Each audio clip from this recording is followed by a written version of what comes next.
السلام عليكم ورحمة الله وبركاته. في تصليح اللمبة الليد بتحتاج كوبري ومفك. طبعا الكوبري مهم جدا في تصليح اللمبة الليد، وهقول لكم ليه إن شاء الله. تبدأ تشيل وش اللمبة. ساعات بتلاقي وش اللمبة مجرد ما بتحط المفك بيتشال، وساعات بيبقى آه، ماسك جامد، وده عايز طبعا تبقى تتعامل معاه بالراحة علشان خاطر ما يتكسرش.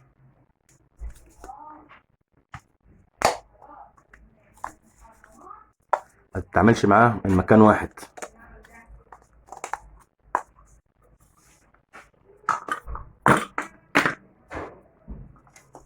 طبعا كل الفيديوهات اللي على اليوتيوب بتقول لك ان اللمبه الليد لما بتكون بايظه وتصلحها بيبقى فيها نقطه سوداء في اللمبات بتاعتها. يعني اللمبه اللي بايظه، اللمبه الليد اللي بايظه بتبان، بيبقى فيها نقطه سوداء. طيب نفترض ان اللمبه ما فيهاش نقطه سوداء، اللمبه الليد دي كلها صفرة سليمه، ما فيهاش نقطه سوداء وبرضه ما بتنورش. يعني ما فيهاش نقط سوداء وما بتنورش. ساعتها هنستعمل الكوبري. عشان كده قلت لكم الكوبري مهم جدا. وهنبدا نجرب لمبه لمبه. طبعا بنحط الكوبري ناحية هنا وناحية هنا في اللمبة الليد.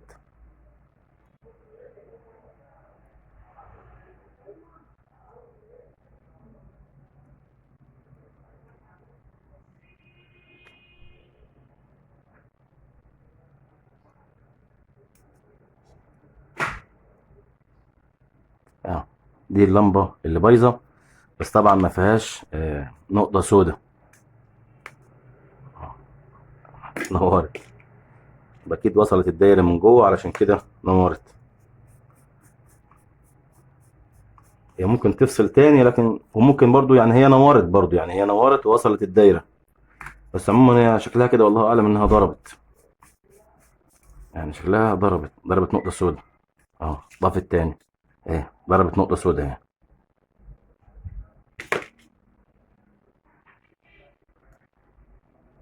اهي. بس طبعا ساعات ما بيكونش فيها نقطة سوداء وبتكون فاصلة، هتفصل الدايرة كلها عن اللمبة. طبعا انت بتقشرها وبتبدأ تجيب القصدير وتسيحه عليها علشان خاطر توصل الدايرة. طبعا لمبات الليد دي كلها يا جماعة دايرة واحدة. لما بتفصل لمبة من لمبات الليد بتفصل الدايرة كلها عن بقية اللمبات، فلازم توصلها بالقصدير علشان خاطر اللمبات كلها تبدأ تنور تاني.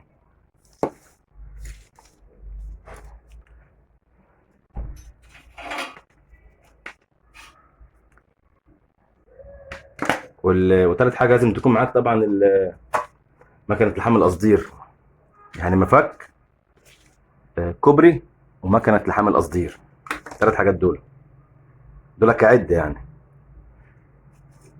والقصدير طبعا شيء اساسي علشان خاطر توصل بيه ال- الدايره بتاعت اللمبه اللي فاصله، علشان خاطر بقيه اللمبه تنور معاها. هنستنى المكنه تسخن، ونبدا نوريكم ازاي بنلحم اللمبه الفاصله.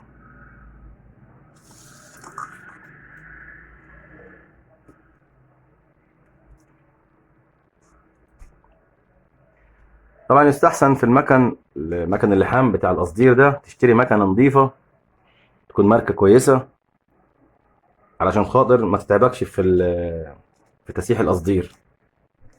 المكنه دي نوعها جوت وياباني، فبتسهل علينا. هي ممكن تكون غالية بس بتسهل عليك الشغل.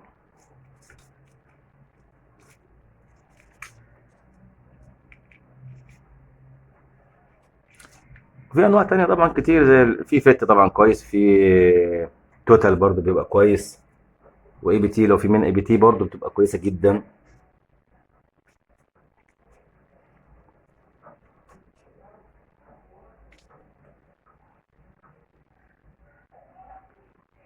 الانواع اللي هي اللي ملهاش ماركات اللي زي دي بتسخن، تسخن من هنا.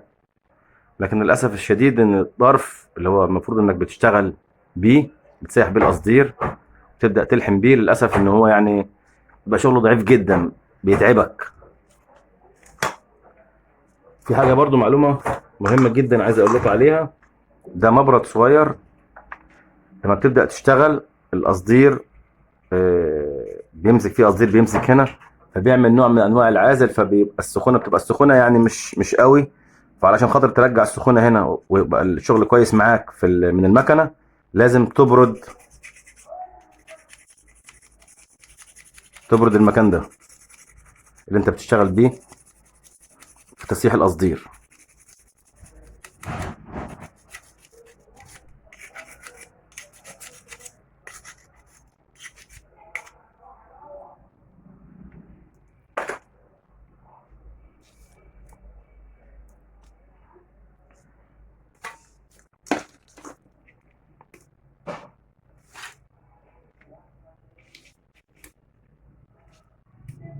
موضوع سهل جدا، بسيط.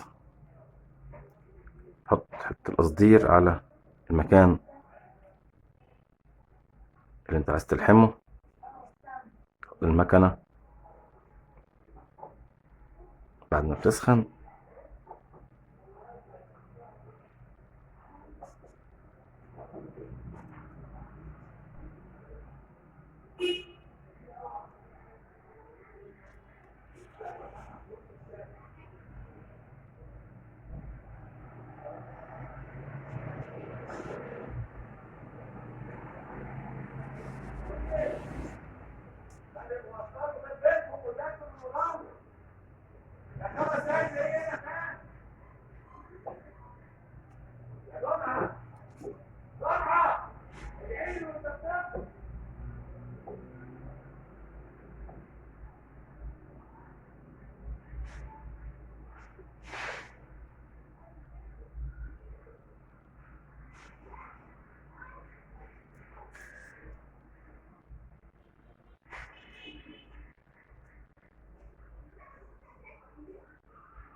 جرب.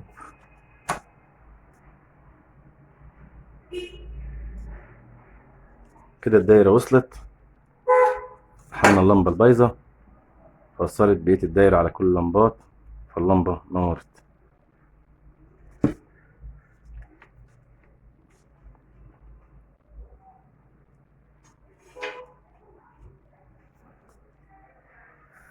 عايز اقول لكم حاجه قبل ما انهي الحلقه. طبعا ساعات اللمبه، يعني ساعات اللمبه ما بيبقاش لها تصليح، ساعات بتبقى اللمبات كلها ضعفت.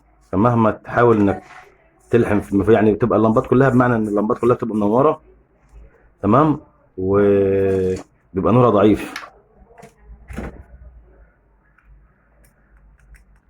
ما بتنورش. عايز اجيب لكم، كانت عندي لمبه هنا، عايز اوريكم مثال لللمبه اللي هي خلاص كده ما تحاولوش انكم تصلحوها.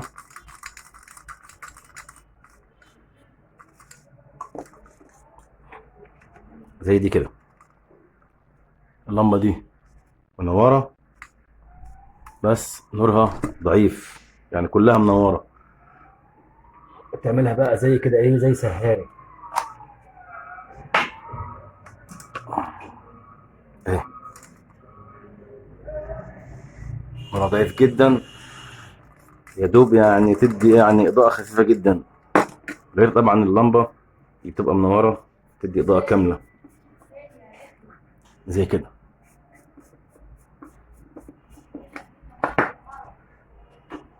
طبعا اللمبه اللي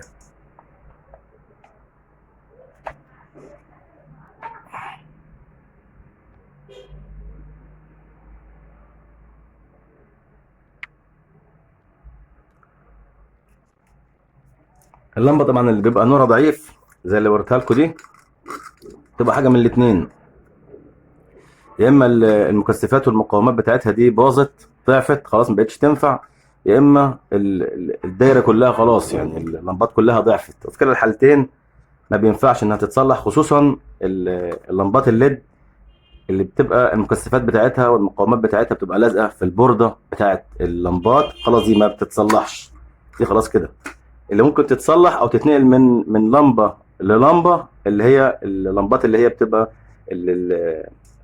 البورده بتاعت اللمبات الليد دي بتتشال، تمام.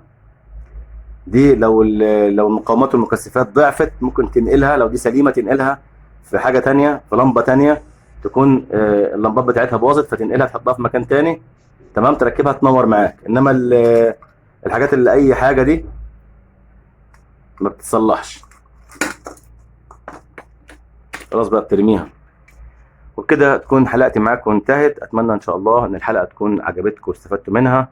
ما تنسوش الاشتراك والاعجاب، ما تنسوش تشاركوا الحلقه. شكرا، والسلام عليكم ورحمه الله وبركاته.